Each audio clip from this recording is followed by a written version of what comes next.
Hello दोस्तों, नमस्कार। कैसे हैं आप लोग? उम्मीद करते हैं आप स्वस्थ होंगे, अच्छे होंगे। आज की इस क्लास में हम लोग पढ़ने जा रहे हैं क्यूआर कोड क्या है। What is QR code? QR code हम लोगों ने देखा होगा, इस तरीके के क्यूआर कोड आपके सामने आते हैं, लेकिन इनको कैसे बनाया जाता है, इनसे क्या काम करते हैं, इनका क्या मतलब होता है, इन सारी चीजों को आज की इस क्लास में समझेंगे, पढ़ेंगे और अच्छी तरीके से देखेंगे। तो बिना देरी करे हुए स्टार्ट करते हैं आज की इस क्लास को। What is QR code?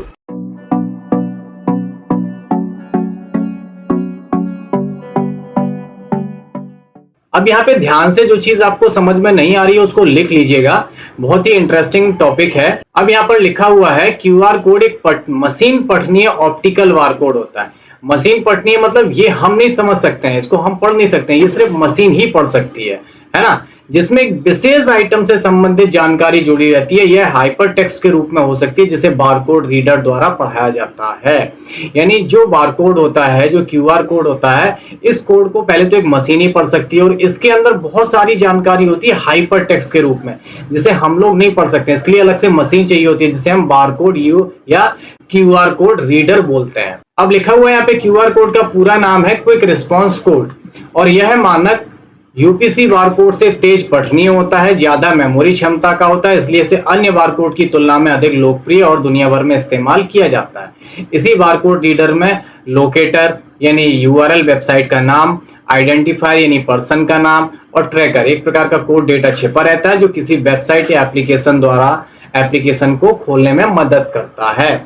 जब भी हम क्यूआर कोड को स्कैन करते हैं तो हमें इन सारी जानकारियां हमें मिल जाती है। क्यूआर कोड में जानकारी को पुट करना यानी इनकोडिंग करना, उसमें भरना, इन सारी जानकारियों को भरने के लिए हम मानक कूट तत्वों का उपयोग करते हैं, जैसे नंबर है, अल्फा न्यूमेरिक है ना, बिट बाइनरी है या कंजी। कंजी पता क्या होता है? एक चीनी लेखन के वर्ण होते हैं, यानी चीनी राइटिंग के अक्षर है जिन्हें जापान में इस्तेमाल किया जाता है। इन सारी चीजों का कॉम्बिनेशन होता है एक क्यूआर कोड में, जिसे हम बहुत दिमाग लगा लें तब भी हम अपने मन से, अपने आंखों से या किसी भी कैलकुलेशन से सॉल्व नहीं कर सकते हैं, है ना। अब इसकी बनावट कैसे होती है? लिखा है क्यूआर कोड की संरचना वर्गाकार बॉक्स जैसी होती है, पूरा वर्गाकार है ना।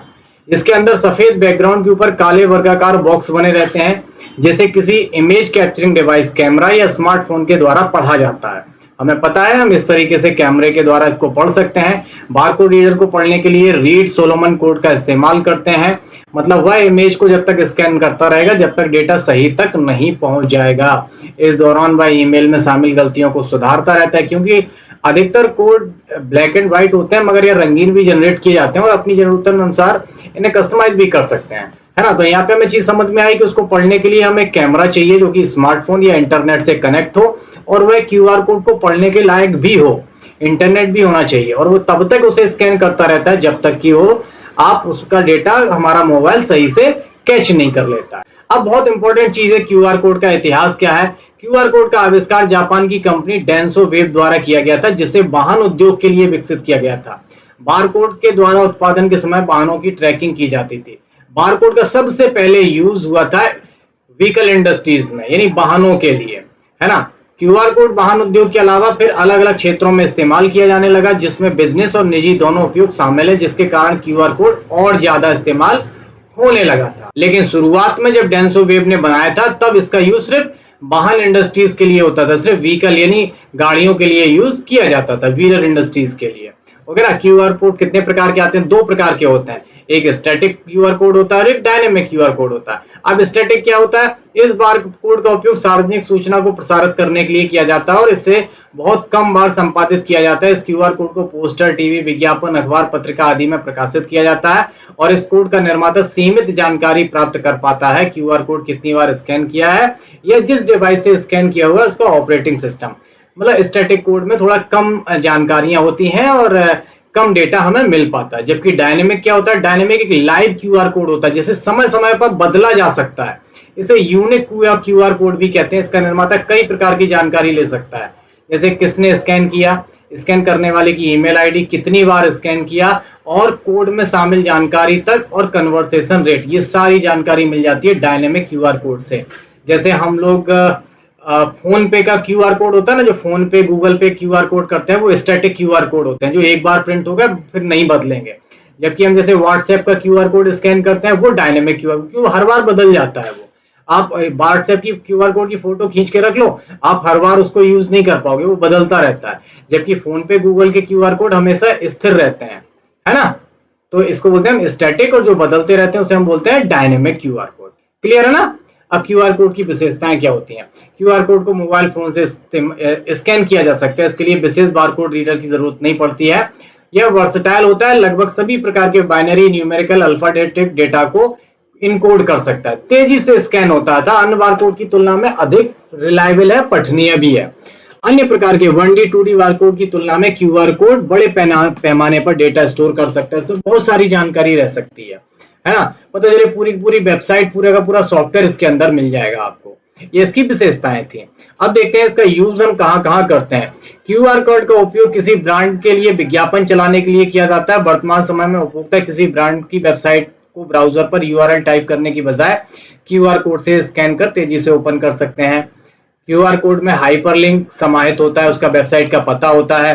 क्यूआर कोड को बस किसी बस, मैगजीन, बिजनेस आदि कार्डों पर आसानी से देखा जा सकता है।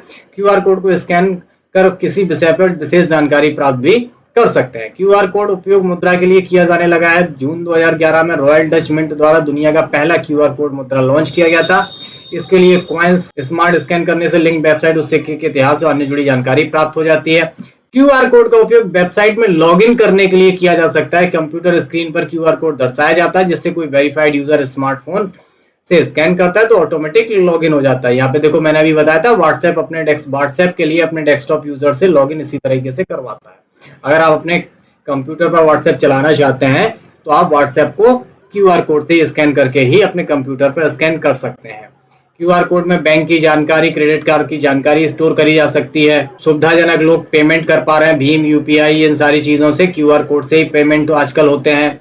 ऑफलाइन ट्रैकिंग कर सकते हैं, कितने लोगों ने कोड को स्कैन किया, ये सारी जानकारी पता लग जाती है। आप बिना नंबर लिखे एसएमएस भेज सकते हैं, इसलिए आपको एसएमएस भेजने वाले को क्यूआर कोड स्कैन करना पड़ेगा, स्कैन करते ही नंबर भी आ जाएगा। सोशल प्रोफाइल, घर, ऑफिस का पता, स्थान विशेष की लोकेशन भी क्यूआर के माध्यम से शेयर कर सकते हैं। बिजनेस कार्ड के पीछे अपने पूरे पते या फिर ऑनलाइन बायोडेटा का पता छाप सकते हैं। इसमें सिर्फ आपको क्यूआर कोड छापना, सारी डिटेल अपने आप उसे मिल जाने वाली होती है।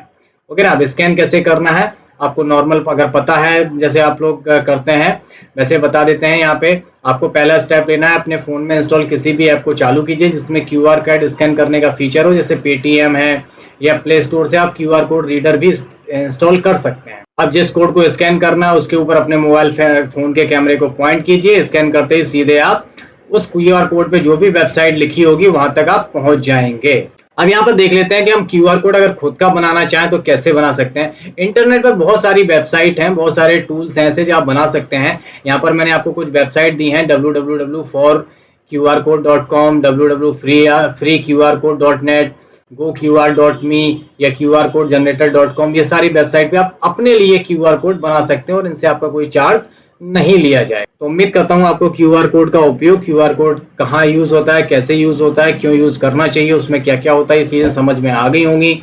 मिलते हैं अगली क्लास में, तब तक अपना ख्याल रखिए। टेक केयर, गुड बाय, जय हिंद।